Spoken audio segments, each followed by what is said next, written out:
What's going on? Today we're taking a look at the Mi 10T Pro, a phone that has flagship specs without the flagship price tag, and I'm going to try to help you figure out if this phone is for you or not. This channel is all about looking at tech through a real-world lens, which today means we're going to look at the good and the bad of this phone, wrap it up with a conclusion, and try to help you figure out if it's worth your money or not. If that sounds like something you're interested in, make sure you hit that subscribe button down below.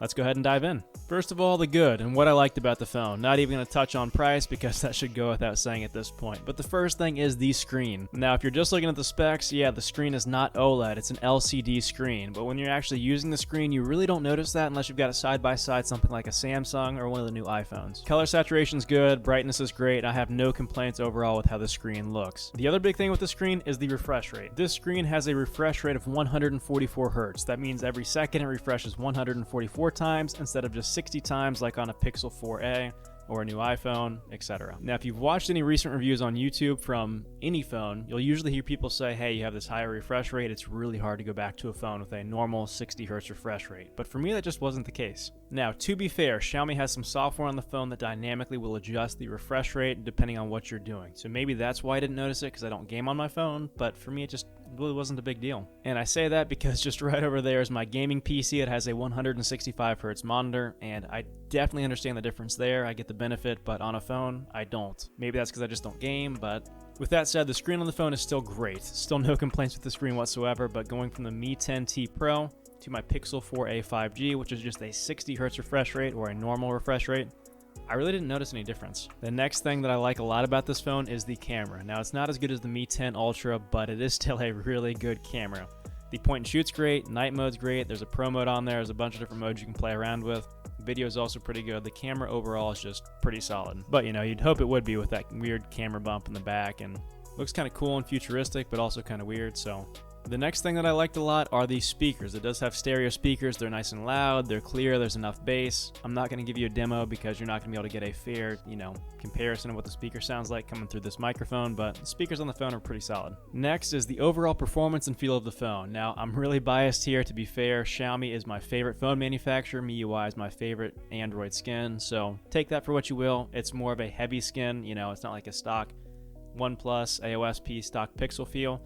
But it is very fast. So Xiaomi gives you a lot of extras, but the phone is also really quick with all those extras added on. I just think they do a really good job of that overall. Now, there are some complaints I have with the skin, but we'll get to that in the bad. Last thing that I liked is the battery. Now, it's not as good as I hoped it would be. It's no Mate 20X, but the battery is still really good. Got me through a day, no problem. Charging the phone is super quick, so battery's pretty solid for the money. Now, before we get into the bad, something that's neither good or bad is the fingerprint sensor and the power button on the phone. The fingerprint sensor is like the Sony style. It's got the fingerprint sensor and the power button all in one. It's pretty good, it's quick, it's accurate, but it is going to take you some getting used to, pushing the fingerprint sensor versus, pushing the button to unlock the screen.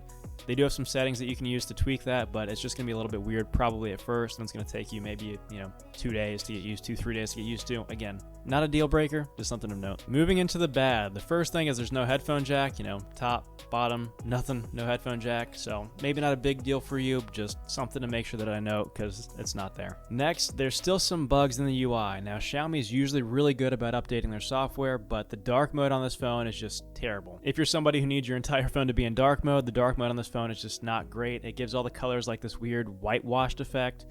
I actually thought there was a problem with the screen, comparing it against my Pixel 4a, and it just turned out I had dark mode on, and once I turned that off, the colors all came back. It's just a weird bug. I have gotten a software update since I ran into that bug, but it didn't actually address the issue yet, so I think Xiaomi's going to fix it in the future. I have no doubt that they will, but as of this recording, they have not fixed it yet, and I just want to make sure that you know that before buying the phone. Next, there are still ads in the UI. Now, you can go in and disable this. I made a video about that on my channel a little while back, and there's other videos on YouTube you can find on how to disable the ads throughout the UI, but they are there.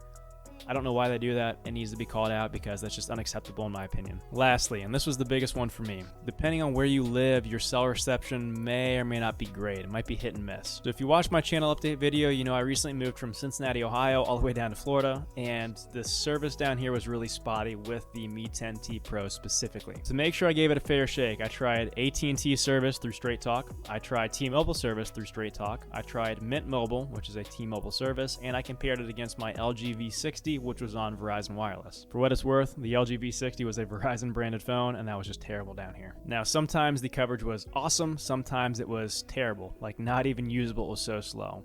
And again, to try to make sure I give the phone a fair shake, I got the Pixel 4a 5G, and I compare them both side by side. Had a Mint Mobile SIM, which was T-Mobile, and my AT&T SIM, which was through Straight Talk, to compare them both side by side. And I even swapped out the SIM card, and unfortunately, the Mi 10T Pro just did not have all the bands that I needed for where I live and where I usually, travel to, commute to, whatever. Now, that's going to be very location dependent. Maybe it doesn't matter for you, especially while a lot of places are still locked down. You can just use Wi-Fi or whatever. It's just something I want to make sure that you know. It does work in the US, just doesn't have all the bands that a, carrier branded phone will have. So wrapping this one up, the Mi 10T Pro is a phenomenal phone for the money. At the time of this recording, it's going for $600 to $700 on eBay, depending on, if you get the 128 or 256 gig version, and depending on sellers. I have no affiliation with any seller on eBay, but the seller that I usually try to go through is never MSRP. I think it's never -MSRP is the guy's name or girl's name, the company's name there on eBay.